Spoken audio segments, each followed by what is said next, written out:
Tabletop Spotlight, brought to you by Dragon's Lair Comics and Fantasy.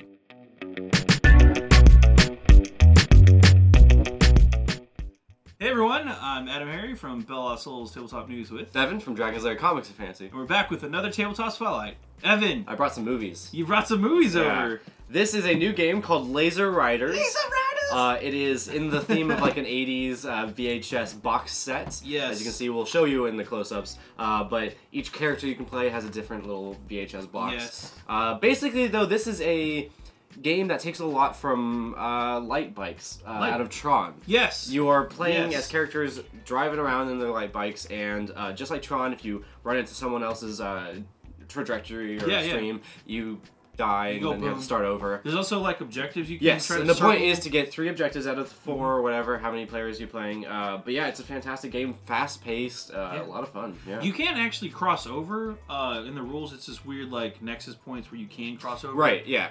Don't worry about We'll that. go for over now. that, We'll go yeah. over that. I just know that we've actually got to play this one on our Twitch channel. Yes, yeah. Twitch TV/Bella Souls. And plug.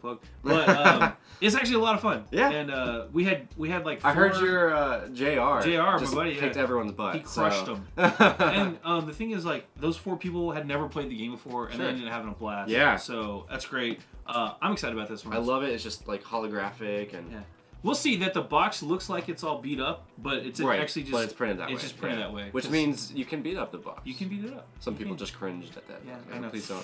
Please don't. Okay. Anyway, let's take a closer look. Yeah, here we go. It's time for some Laser Riders. All right, Laser Riders. Laser Riders. Laser Riders. Laser Riders. All right, so Which movie would you like to watch? all of them. I like how it says, too, the original series box set. It's pretty great. That is pretty Here's awesome. the other side. Action Adventure, generic sticker. Trying to do this without. There we go.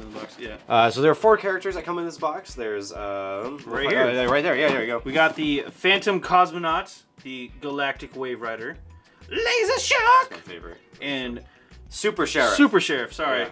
the '80s Texas throwing me off. So why don't we just dive into it? So each of these boxes is a character. Yeah. We'll go through all 4, right? We're gonna Yeah. show all 4. Oh yeah. I mean, why not? Yeah. So let's start off with Super Sheriff. Super Sheriff. So we're just gonna move everything aside. So They're packaged really cool too. Like that you Just take open them up out from the just back, like a just like a VHS. Boom. Boom. Not much else to it. These are the pieces. So first off, they're all like They're holographic. Yeah, like they're all holographic. shiny and shimmery. It's Yeah. super cool in '80s. Now, this is your player, and there should be a... There it is. This will determine your speed you're going. Oops, I should flip it. There we go. So that determines what length you can go. For people who've played X-Wing, this is going to be very familiar. So if you start off with a 3 speed, that means you can only use 3. 3 speed maneuvers. During your turn, though, the very first thing you can do is go up or down 1, so it's up to you. But if you're going 5, you could be going too fast. It's up to, you know. So again, boom. That's how it works. And they stay on the board too, so it creates obstacles for other players as well. Yes. First player token. Player done. Yeah, done. So Whoa. So little standees. these are little abilities that you. Well, these are the nexuses. Those are nexuses. So when you ever capture nexus, you replace. Here's an actual. This is a generic nexus. Whenever you capture it, you replace it with yours, and then you throw out another generic nexus on the field for another ability. You also have your player Token. ability. Oh token. yeah. Okay. So what does? Yeah, choose one opponent. You may shift them up to their highest gear or down to their first. You may only use this ability on your turn. Yes. It's pretty good. Pretty good. It's pretty good. How it works though, this is your starter card. You are going to, everyone's going to close their eyes and they're going to put their card on anywhere on the edge of their table. And then they're also going to choose a speed. Or they're going to have their hand out for the speed. Everyone opens their eyes, keeps their starting position, and then puts their speed to whatever they have. I had 4 fingers up, I'm going to put at 4 speed. So you can only use your 4 speed maneuvers. Yes. Whoever chose the highest speed to go first, it gets to go first. If it's a tie, I can't remember what a tie does. We'll have to find that out. But then they, do they go first turn? You can either put one there, or there. For instance, we chose 4 though. So, and then they stay out. So, like that. You are then, of course, if you have all your 4s out, you're limited because you can't do 4 again. Oh yeah. Yeah. So it's also important to keep track of which ones you're using and making sure. If you run into someone else's objective, you Oh yeah, their speed line. yeah, their speed line. all of your lines are destroyed, and you go back to the starting position. Yeah. So you crash, but you're not out of the game. Yeah, exactly. You're not out of the game. You just go back to the start. But the Nexuses you captured, they're still yours until someone else captures them. Yep. And the person you ran into, all their lines are destroyed from that point before, but whatever they are at currently, still keep going. So yeah, that's. I mean, actually you could do that strategically to clear board space. Exactly, and you're going to have to. Like, it's going to get especially with 4 players, it's going to get crowded. Oh yeah, or more. You could go more if you really wanted to. That'd be very. You kind of do need a larger board. Yeah. But the cool thing is you can make your own arena because you can place these neutral ones down anywhere on the board. You want to have more of these out. So, like, they're just fun. Let's take a look at. Yeah, keep going here. Laser Shark. Laser Shark. So she has the theme of yellow with stars. Laser Shark is red and kind of purple. Not stars, but like. Like hexes. Like particles, I guess. Laser Shark. Laser Shark. There's this thing. Let's take a look at his ability. After placing your laser piece, place the highest numbered straight straight laser piece you have available. If you do not score this turn, you crash. Whoa, it's pretty cool. That's pretty cool. Holographic as usual. They're all holographic. Highly graphic. 3rd place token if you're in 3rd place. So you've got your neutral Nexus and then 3 more. 3 more of yours. And the reason there's only 3, of course, is because if you capture 3, you win. So there's no reason to have 4. Starting position. Wow. And then it's just basically a color theme. Other than that, it's nothing different. Right. Yeah. Yeah. I think the context of the box. Contents of the box got shifted a little bit, but you can see, you can actually see they're all vacuum formed. They're a really well organized box, Yeah. If we didn't shake these all up before we opened them, then maybe we'd still have them in the right order. But we'll organize these later. Let's take a look at the next one. Very cool. We have the Galactic Wave Rider. Whoa, dude! He's totally gnarly. All right, so everything's the same. I like his colors already. He's like light blue and purple. Character thing, 2nd place. Yeah. All these. Let's take a look at his ability. There's his Nexus. Instead of placing your normal laser piece, you may instead place 2 hard turn laser pieces of your current gear without rolling to turn. That's something we haven't talked about because we haven't found the die yet. But there is a die whenever you make a curve turn. Ooh. You roll a die, and if you land, if it's a 6-sided die, if you land on the number before the turn, so let's say I turn 3, if I land on a 2 or 1, I fail the turn, and I go straight instead. If you land, there's also a side of the die, I think it's the 6 point. If you land on that, you spin out, so you turn, but you have to go down to your lowest gear. Oh, so interesting. There is kind of a you can't guarantee your turns. So that's why I bet it's 1 turns are a lot safer because you can't fail those. Okay. Yeah, but then you have to get down to 1 to be able to turn. So right. There is kind of a I guess. There's some strategies. There's some strategy, but there's Very cool. Things can happen. And my personal favorite guy, the Phantom Cosmonaut. So here we go. We're gonna open this up. This guy has the rules. We'll go over that in a second. There we go. We'll just through those. 4th place spot. What's his ability? Oh, you cannot crash. What does he do? You cannot crash this turn. Skip the crash phase of your turn. Wow. That's pretty cool. He just keeps on keeping on. Yeah. Can't keep a good Cosmonaut down. And here's the die. Here's the die. Yeah, so... Oh, can I get it? There we go. 6-sided die. On the 6th spot, it has that. That means you turn or wheel out or go. You crash or no, you don't crash. You just kind of spin out. And then it means you successfully did the turn. However, you go down to your lowest gear. I like this die. It's kind of translucent. Yeah, it's pretty cool. Weird. Cool. I don't think none of the other ones had their own die. No, okay. There's only that die. Sweet. You want to go through real quick? Flip through rules. Yeah.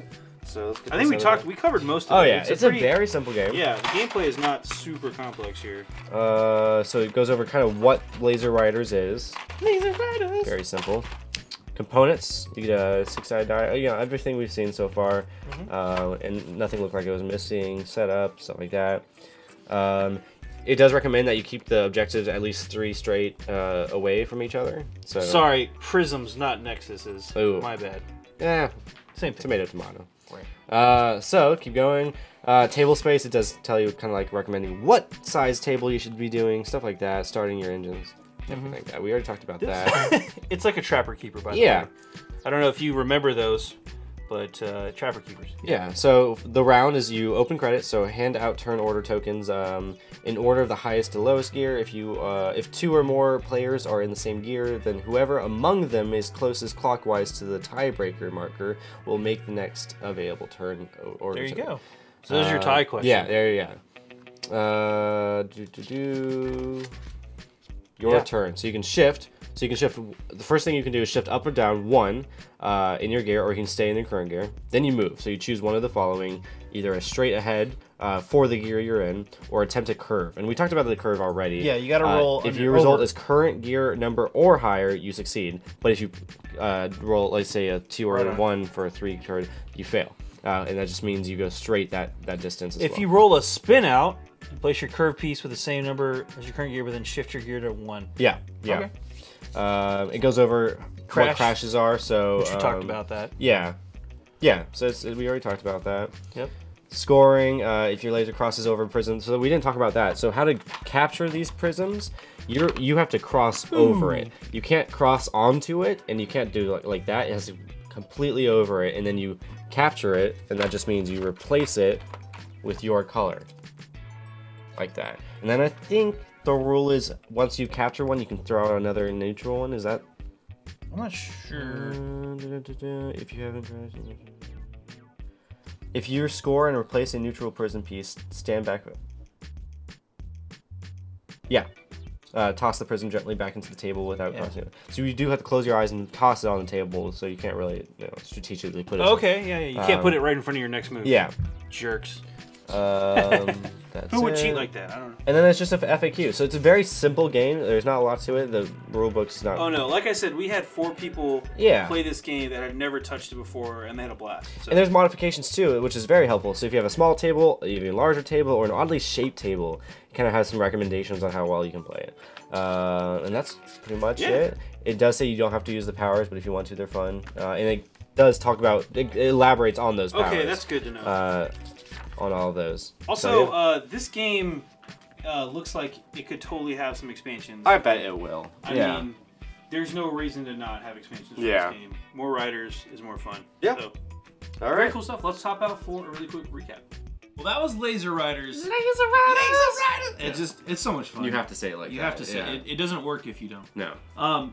Classic 80s nostalgia box. I mean, the whole box, the whole game. The VHS inspired. But on top of that, like, the gameplay is actually really fun. Yeah. And we saw the parts, components look really good. It's all really flashy and very neon. The characters you play are a lot of fun too. I mean, just the themes of the characters are really fun. Yeah, it's a ton of fun. Yeah. Let's crunch the numbers on this one real quick. This is, of course, Laser Riders. Yes. It is 14 and up suggested.